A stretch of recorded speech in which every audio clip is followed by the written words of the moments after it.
Bonjour à tous, alors aujourd'hui petite vidéo spéciale tir à l'arc où je vais vous présenter en fait les différentes catégories au niveau des plumes et des flèches. Alors les plumes et les flèches, qu'est-ce que c'est? Ce sont les petits examens tout au long de l'apprentissage du tir à l'arc.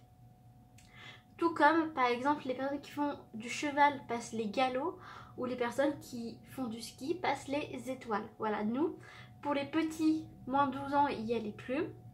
Et pour les plus de 12 ans, il y a les flèches. Vous êtes prêts?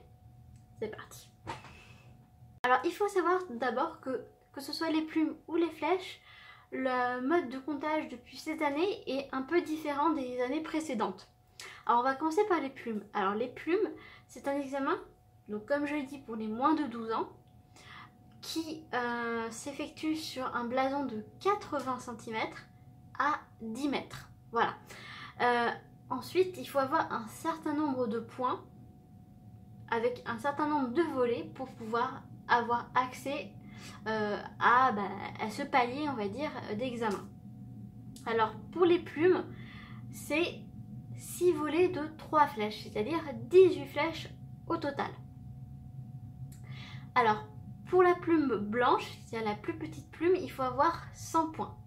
La plume noire, c'est 110 points, la plume bleue, 120, la plume rouge, 130 et la plume jaune, 140 points sur 180, comme je l'ai dit tout à l'heure.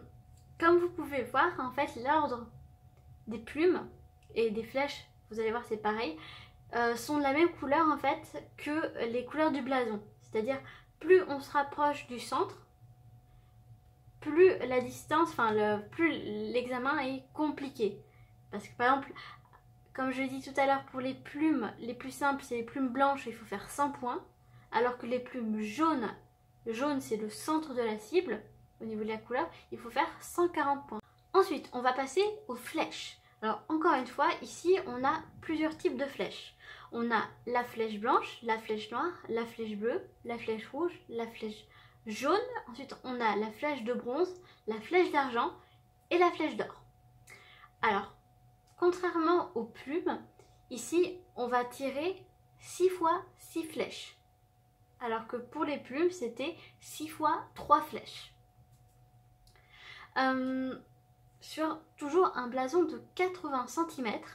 Mais cette fois-ci, en fait, ce sont les distances qui vont changer.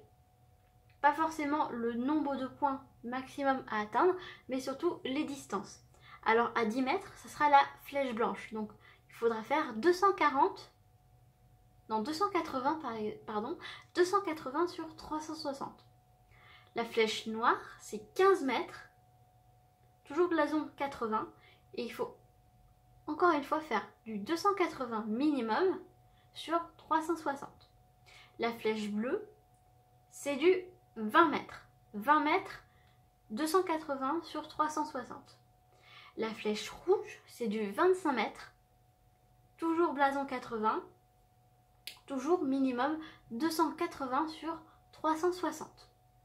La flèche jaune, c'est du 30 mètres. Toujours sur du blason 80. Avec minimum, encore une fois, 280 sur 360. Enfin, pour les flèches de bronze, d'argent et d'or, on passe sur un blason de 122 cm. On passe de 80 à 122 cm. Le nombre de points à atteindre minimum reste toujours le même, 280 sur 360, c'est-à-dire on fait toujours 6 volets de 6 flèches. Et au niveau des distances, alors la flèche de bronze c'est du 40 mètres, la flèche d'argent c'est du 60 mètres, et la flèche d'or c'est du 70 mètres. Alors très rapidement, moi, qu'est-ce que j'ai déjà passé? Alors l'année dernière, j'ai passé toutes mes plumes et ma flèche blanche. Et cette semaine, j'ai testé du coup pour la première fois la flèche noire hier et la flèche bleue aujourd'hui. C'est-à-dire, on peut passer à une flèche supérieure même si on n'a pas eu celle d'avant. Normalement, c'est dans l'ordre, mais c'est pas obligatoire. Alors que ce soit hier, aujourd'hui, donc c'est-à-dire à 15 mètres et à 20 mètres, j'ai eu à chaque fois dans les 250 points au lieu de minimum 280. C'est-à-dire que pour une première fois, c'est un bon début. J'ai pas réussi à avoir mes deux flèches, pardon. Mais c'était une bonne première expérience, sachant qu'aujourd'hui j'ai eu un souci de soleil, encore une fois. Je ne le redirai jamais assez. La pluie, le vent, la neige, tout ça, il n'y a pas de problème, à la limite, j'accepte avec plaisir s'il n'y a pas de soleil. Si j'ai le soleil dans la tête, comme c'était le cas aujourd'hui, c'est pas possible. Et vraiment, c'est ce qui m'inquiète vraiment pour le championnat de France, mais ce n'est pas le sujet de cette vidéo. J'espère que cette petite vidéo sur le tir à l'arc vous a plu. N'hésitez pas à me mettre en commentaire si vous voulez plus de vidéos dans ce genre où j'explique certaines sortes de compétitions de tir à l'arc, certaines règles du tir à l'arc, certains éléments en particulier du tir à l'arc. Et puis pensez bien à vous abonner, je compte sur vous et on se retrouve très vite pour de nouvelles vidéos. Bye bye!